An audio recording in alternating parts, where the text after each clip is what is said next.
Hello ladies and gentlemen, Willie here. Just before I go on with the video, we're really close to hitting 50k subs. If we could get that with this video, that would be an amazing milestone to hit. So if you wouldn't mind dropping a sub, I would really appreciate it. Anyway, let's go on with it. Quick recap of what this video will cover. Everything related to all the new content in Silithus, be it about the war effort, Scepter questline, post-opening events and so on. It will all be here. The last video had all the new Phase 5 content that does not happen in or around Silithus, so if it's not in this video, it will be in the last one.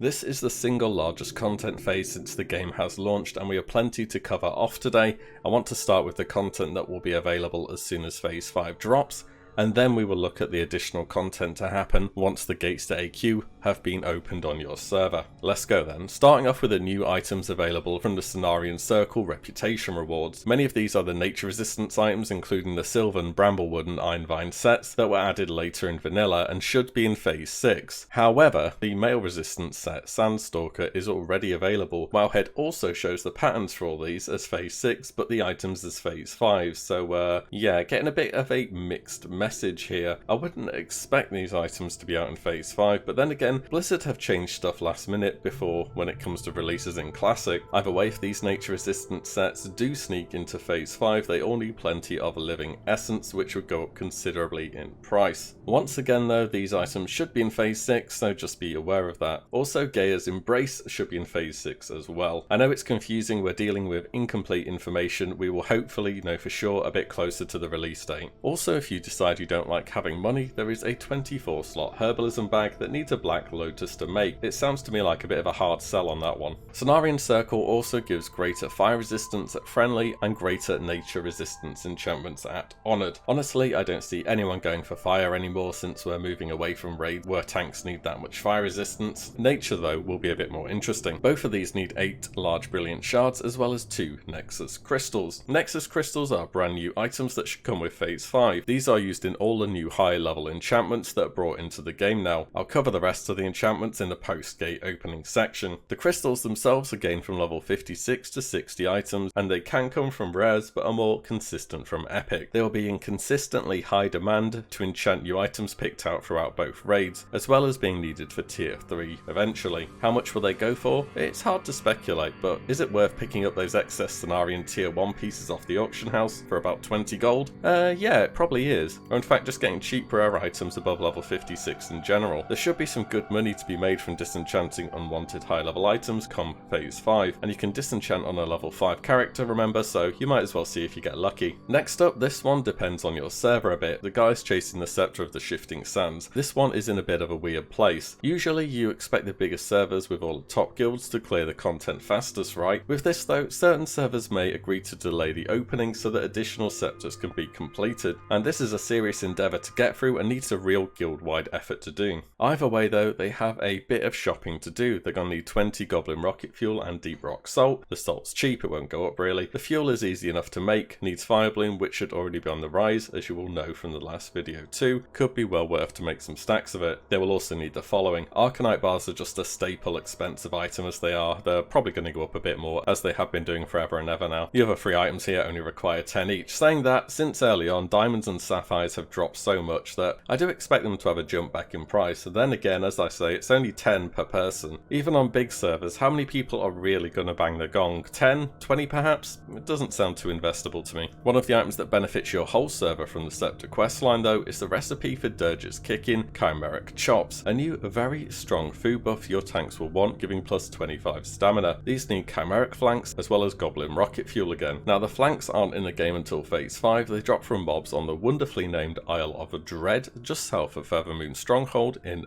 Feralus. They will be in constant high demand for the rest of Classic though once they are out. They should be soloable by the usual classes that are good at soloing stuff. Hunters, Locks and Mages. One to think about once the patch is out perhaps. We also have to consider that certain classes need to build up their resistance sets. Now people bang on and on about resist sets and consumables and so on, and you're probably expecting no-brainer buy greater resist pots stuff spiel here. But that's not quite it. See, we're looking specifically at Warlocks and their shadow resistance set to tank Twin Emperors. In Phase 4, the Rune Stygian set was released. Any lock tanking will want all 3 of these items, and these require 20 Dark Runes to create. Dark Runes are already in high demand as a healer consumable and are only going to go up anyways. If you're a lock, they drop from Scholomance or just buy them in preparation. Also, the sort of Forgotten Idol and Talisman is rather nice as well. These drop from the ghostly mobs just at the start of Diamore West. It's about a 1 in 100 and they're soulable easily enough as a warlock. And if they go for as much as they do on my server, which is between 150 to 200 gold, who knows, it might even be a decent gold farm at the moment. You can reset and kite the mobs around the ledges here.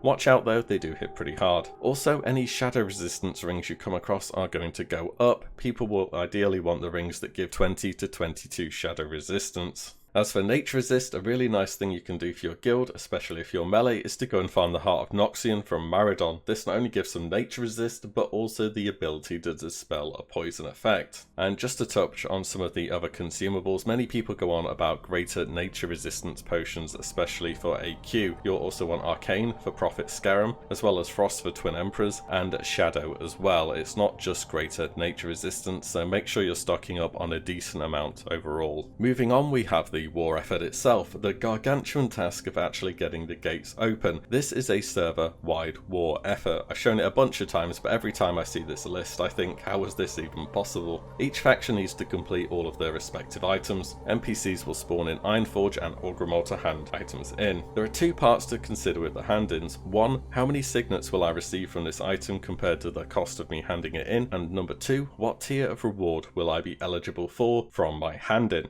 Signets are turned in at NPCs to gain reputation with that capital city, making them a great opportunity to gain rep that isn't just linked to everybody having to hand in stacks and stacks of runecloth. The reward I was talking about is a box. There are 5 tiers of boxes. These contain a green item proportional to the level of the item that you hand in, and I believe you can determine which tier of box you're going to get by how many signets the quest rewards. I'll post on screen here what the tiers should be. From checking old posts, it seems the green item rewards can vary in level a bit, meaning at the high end from the level 50 greens we're going to be getting a whole lot of Eternal Essence flooding into the market, both lesser and greater. Maybe time to sell off your Eternal Essence now. Ideally we want the higher tier ones that give the most signets and the green that may DE into Eternal Essence. What do I buy though? It's a hard question because it depends on your server if I'm honest, as well as how many of that actual item are wanted overall. Items like Spotted Yellowtail for example, you will need 17k of them, whilst Runecloth Bandages you need a whopping 400k. For me at the moment, smelting thorium ore into bars is one of the best methods I currently have, but of course that's only on Alliance. Other items that I reckon are worth a look are making silk bandages on Alliance as well as runecloth bandages. As for the Horde, heavy and rugged leather and mage weave bandages look good. Once again, check your server as well as how many signets are gained. This one is going to be a little bit different for everybody, and at the end of the day, it's such a massive volume of items. Don't go too all in on one particular thing. So that's everything I wanted to talk about before the gate has been opened. Now let's talk about everything once we get those gates open. Starting with the reputation rewards again from Cenarian Circle. There are 2 from a guy inside AQ20 called Lieutenant General Andorov, a shield as well as a mailed chest. Next of all, the new enchants, of which there is a massive amount as you can see. All of these need large brilliant shards and nexus crystals as well as some tertiary ingredient. Pretty much all of these are best in slot for the remainder of Classic. Some of them are still even used in TBC, like the threat increase on your gloves or reduction on your cape. Once again, large brilliant shards are already going to be in high demand for weapon oils in addition to this. As for Nexus crystals, save items to disenchant for them. Next we have the world quests, I guess I can call them, that give items needed for the quests associated with your standing with Cenarian Circle. So these are a little more complicated, bear with me on how they work. After the gates of AQ have been opened, the field duty quest will become available. Complete this and choose a combat, logistics or tactical assignment. You can complete the field duty quest multiple times to gain multiple assignments, but cannot have more than one of the same assignment in your inventory. So if I have a logistics task briefing free in my inventory and open another assignment that also has logistics task briefing free, I have to complete that before I can accept the other one. I hope this makes sense so far. As you hand in the briefings, you get follow-up assignments which contain another random briefing. I'll show them all here that are are loads in each category. The combat assignments are pretty much go to this hive, kill loads of bugs, hand in, get a new assignment. Easy enough. Tactical assignments are focused around defeating elites or reporting to named mobs inside Silithid hives. Logistics are collect items and bring them back to NPCs, making them fully buyable off the auction house. Why do you want the badges though? Good question. At certain reputation values with Cenarian Circle,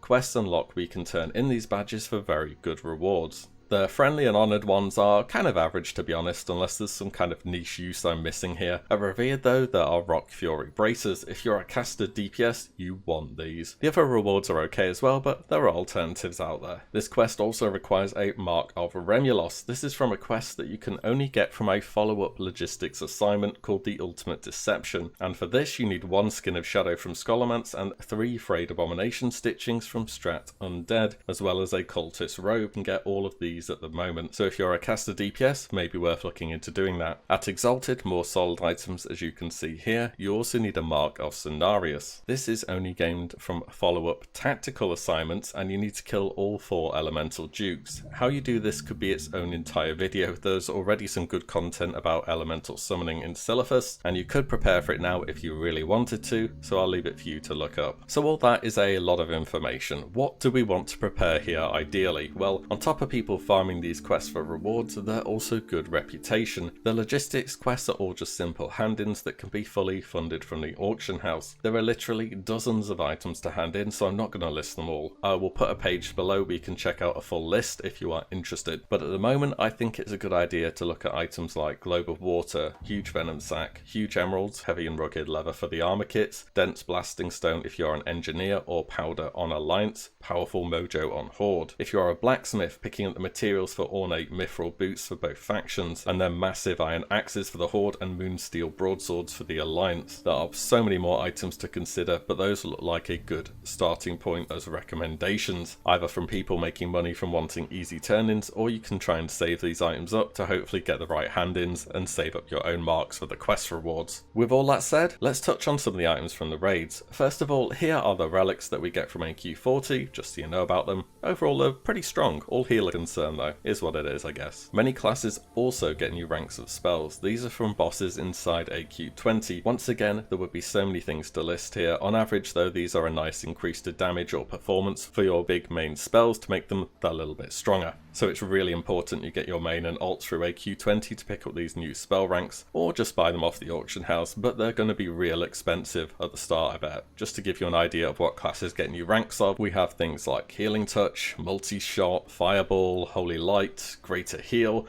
Backstab, Healing Wave, Shadow Bolt, and Battle Shout. And that's it. A pretty massive patch with tons of content. Who knows, Blizzard may just release some of it early again, like they did with the Silithus introductory quest. We will have to wait and see. Either way, everyone has a lot to do and a lot to look forwards to. As always, I hope you guys enjoyed this video, and I will see you all in the next one. If you like what you see, give the video a like and subscribe, as there's plenty more to come. As always, thank you all so much for watching. Take care. Bye.